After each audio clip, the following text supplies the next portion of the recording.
Hello viewers, in this video I'll show you how to fix WhatsApp search bar slowdown problem. If you want to solve this problem, please follow the step. Step 1. Open your phone setting. Scroll down. Go to apps. Tap on manage apps.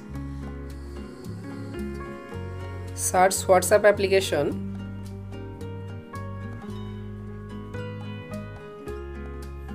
Go to WhatsApp application,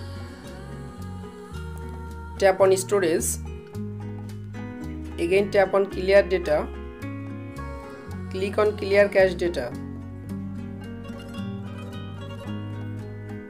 Step 2. Open Play Store and update your WhatsApp application latest version. Step 3. Open phone setting, click on Wi-Fi. You make sure your internet or Wi-Fi connection is stable. Restart your device.